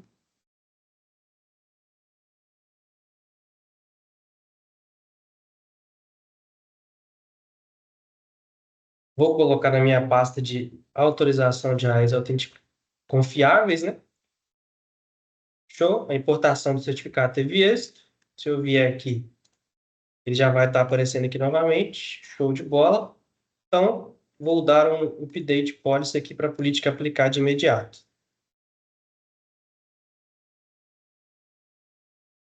Minha política aplicou. Posso tentar logar aqui novamente. Já estou conseguindo chegar lá. Então, veja que é exatamente o ponto que eu falei. O acesso, ele não é pré-existente. Ele só passa a existir a partir do momento que eu tenho, né, que eu passo por todas as minhas posturas de acesso que estão definidas aqui na minha política. Isso que seria, né, a diferença, e vocês podem ver uma diferença abissal aí, quando a gente fala de uma VPN comum, numa SSL VPN. E aí, outro ponto importante que o Leandro pontuou lá na apresentação dele. A gente falou muito lá sobre superfície de ataque. Em nenhum momento eu precisei publicar a minha aplicação, essa aplicação RDP aqui, ó. Ela não está publicada para a internet, ela não está exposta para a internet. Nem o meu App Connector aqui. O tráfego aqui, ele está sendo todo outbound. Eu não precisei criar um NAT, eu não precisei criar um Network Security Group em nenhum momento aqui. Então, o App Connector ele está comunicando via saída de internet, via outbound, com a nuvem da Zscaler, com a Zero Trust Edge, e ele está comunicando aqui com a minha máquina. Meu usuário está autenticado e também está conectado com a nuvem da Zscaler, com a Zero Trust Edge. E aí, a Zero Trust Edge, como ela tem acesso ao App Connector, a partir do momento que eu solicitei acesso aqui à aplicação, eu já tenho as políticas, eu já tenho o App Connector sincronizado, tudo aqui dentro, né? Ele vai fornecer o acesso, né? Chamar aquela conexão e criar o microtúnel desde que eu passe ali pelas posturas de acesso. Então, não tem exposição e não tem superfície de ataque aqui envolvida. Eu não consigo chegar nesse portal, chegar na aplicação através da internet. Eu tenho que estar com o meu agente ou eu tenho que estar passando pelas minhas posturas de acesso para me chegar até a aplicação. Pessoal, ficou claro? Esse seria um exemplo, né, de acesso ali utilizando o cliente. E aí a gente está passando ali por uma série de posturas. Eu vi que tem algumas perguntas aqui no chat. Estou respondendo já. Ah, boa.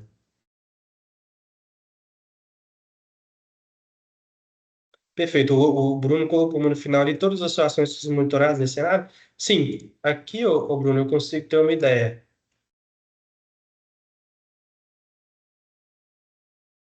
Então, aqui, ó, por exemplo, as aplicações, pegar na aplicação RTP aqui, ó.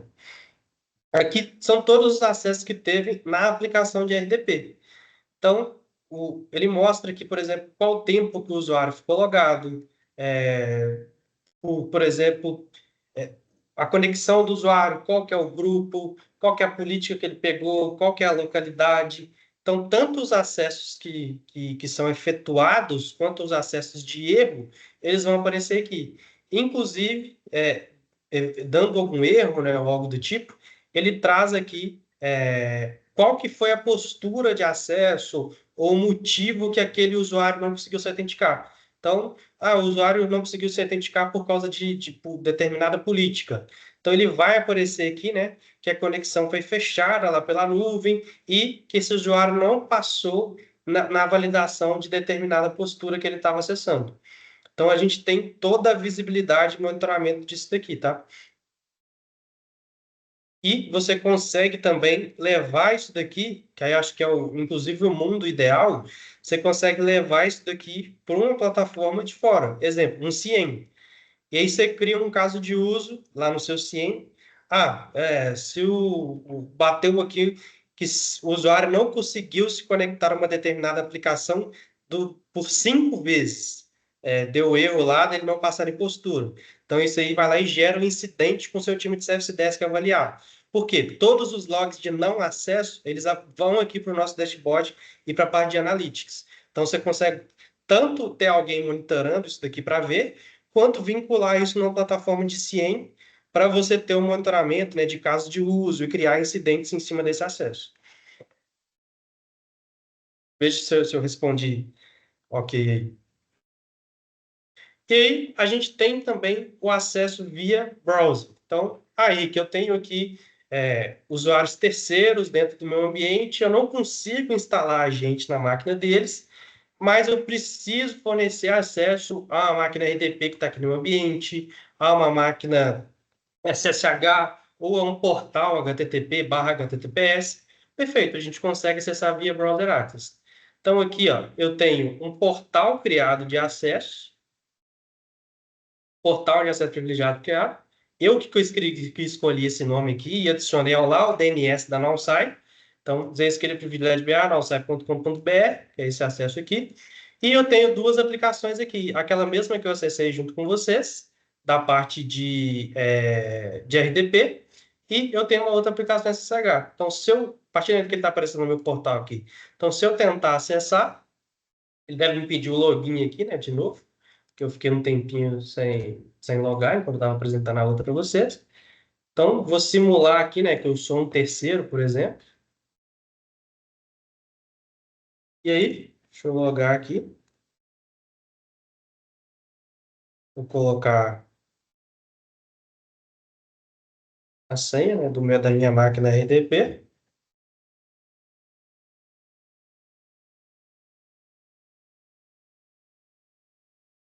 E a partir do momento que eu autentiquei, ele vai criar um acesso via HTML5, né, naquela máquina VRDP. Seria a mesma coisa, né, se fosse um acesso SSH. Então, podem ver aqui, ó, que é a máquina 10.200.04, aquela mesma que eu tentei o acesso via RDP, e a mesma que está aparecendo aqui, né, que é a lá do meu agent, que é a VM SRV WinZPA. E aí entraria aquela questão que o Bruno Bersan pontuou. Quando eu estou acessando via Privilege Remote Access, para me transferir algo, pelo file transfer aqui do Zscaler, para me fazer um upload, e para me copiar e colar, né, é também aqui pela parte do clipboard. Só que tudo isso daqui é gerenciável. Então, quando eu venho aqui nas minhas políticas de privilégio alto, vou pegar aqui uma política de privilégio, eu consigo limitar os acessos do usuário naquelas aplicações. Então, esse acesso meu lá de RDP, ó, eu conseguiria limitar aqui. Então, o usuário não iria conseguir fazer upload de arquivos, download de arquivos, copiar algo do clipboard ou colar algo no clipboard. Você vê que você pode granular bem. E na parte de upload, um ponto legal, né? É que você pode tanto, isso aqui é óbvio que envolve licenciamento, mas você pode tanto liberar ou desabilitar e inspecionar aquele arquivo. Inspecionar, né? Então ele consegue ter uma parte de sandbox aí.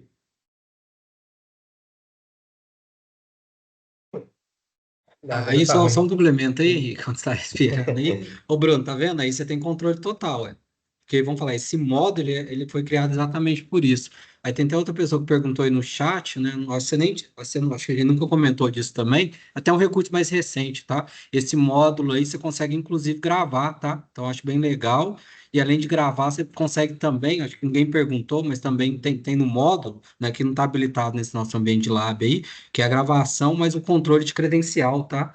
Então, você consegue fazer que ele impute a credencial na aplicação de Git de forma automática. Vai Então, isso fazer é como se muito fosse um legal para o PAN mesmo, vai terceiro, né? controlar o Porque imagina o privilégio. seguinte, o terceiro vai logar e só vale para o web browser, tá? Isso. Esse módulo ele é só para o web browser. O cara no client não vai ter isso, porque aí você vai ter que trabalhar com uma solução de PAN mais tradicional, né? Porque o cara já está interagindo direto com a aplicação via client. Aí não.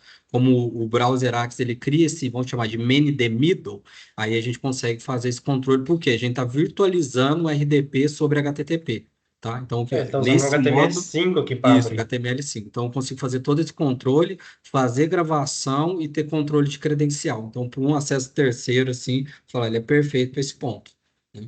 Que aí a gente consegue ter um controle grande aí. Gravação e input de credencial, ou seja, o seu terceiro ele nem vai precisar ter credencial, vai precisar só logar ali no portal, clicar Ele ali, teria já um vai acesso logar para desse ele formato automático aqui. gravar. Ele teria um acesso nesse formato, porém, com o módulo de PAN, né, ativo, a partir do momento que ele logou aqui, ele seria autenticado automaticamente e a sessão dele seria gravada lá.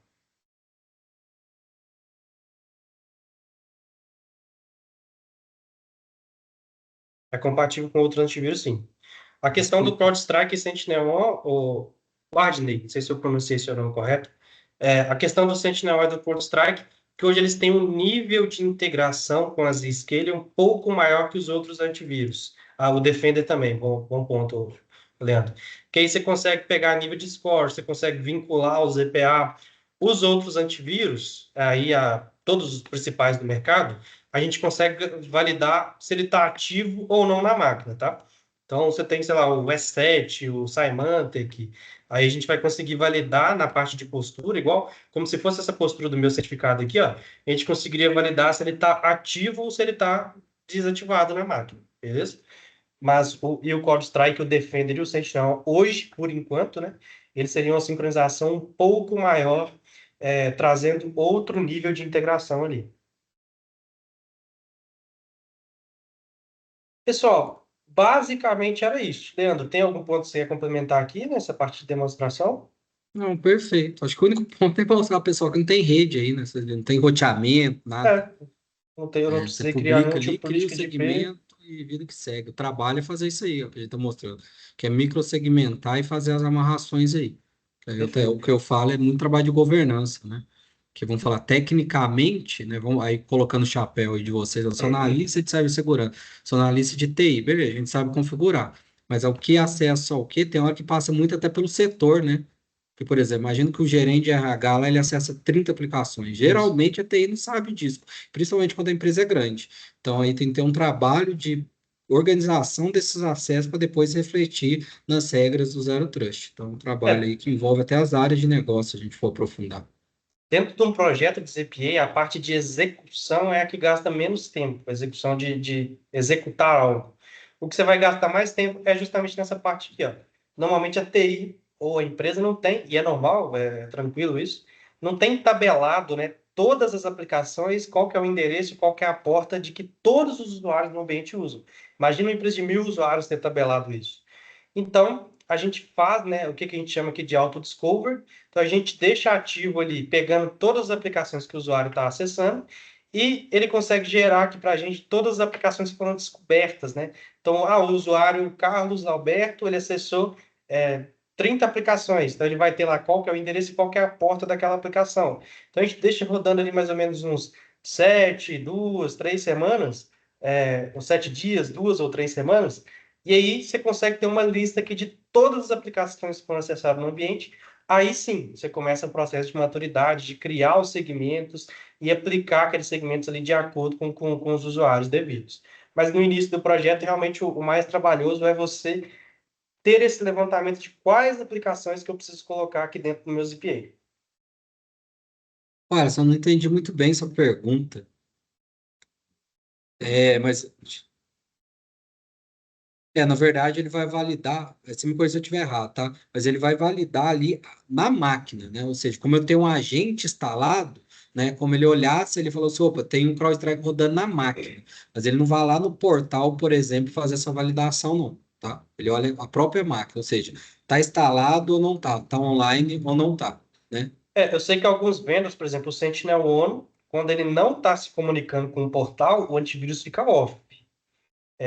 Ou ele pode estar, por exemplo, porque o antivírus tem que estar on lá no portal, né, para estar, por exemplo, sincronizado. Então, se o antivírus estiver com o status off, ou o antivírus que você tem estiver com status off, porque não está tendo alguma comunicação com o portal, provavelmente ele deve pegar lá com o antivírus desativado. Então, ele está olhando ali se você está com o antivírus e ele está ativo. Isso. Tem outras integrações também, tá? Com CrowdStrike, Defense, Sentinel ainda tem mais coisa. Por exemplo, CrowdStrike, ele troca sandbox, então tem umas coisas mais avançadas, tá? Deve ter umas Depois 5 ou 6 integrações. eu consigo mandar para vocês se quiserem. Se tiver Tiverem interesse aí, pode dúvidas mandar um aí, e-mail podem para a gente que a pedir. gente consegue mandar uma documentação que aprofunda nisso. Perfeito. Pessoal, deixo Sim. aberto aí para dúvidas, comentários, sugestões, alguma coisa que alguém queria trazer. Basicamente era isso que a gente queria trazer aqui hoje para vocês. Licenciamento é por usuário, tá, o Vamos. Ashley? E aí, um usuário, dentro da Zscaler, ele pode se autenticar, né, em até 16 dispositivos, tá? Então, eu tenho aqui uma licença de 5.000 usuários. Você vai poder ter 5.000 usuários, né, utilizando o cliente e autenticando lá dentro da console. E cada usuário pode se autenticar em até 16 dispositivos, considerando iOS, Linux, Mac e Android, tá? E o Windows também, obviamente. E o ponto também da Zscaler é que, até diferenciando de um cenário de firewall, é que ela não corta acesso nunca. Exemplo, Henrique, eu tenho uma licença de 100 usuários e meu ambiente aumentou, veio uma galera trabalhar aqui, eu instalei o agente e ficou, sei lá, 115 usuários utilizando o Zscaler hoje. Vocês vão continuar utilizando o Zscaler normalmente. Não vai ter nenhum tipo de corte de acesso. O que que vai ter? Obviamente, né? Tem um range ali que ela suporta, normalmente até 15%, né, do licenciamento que você tem. Se isso ultrapassar muito, obviamente alguém do comercial da Zscaler, normalmente o seu gerente de contas, vai entrar em contato falando, ó, você tem uma licença de 100 usuários e está utilizando hoje 120 usuários. Então, pode ser que haja necessidade de a gente aumentar o seu range ou algo do tipo, beleza? Mas ele nunca vai cortar esse acesso. E o legal é isso, né? Com uma única licença, eu dou sempre exemplo de diretor, né? O cara tem um Mac, um Windows e 2 telefones. Você consegue instalar em todo mundo, todos os dispositivos dele com uma única licença. Porém, por usuário. Perfeito. Tem gente digitando aí.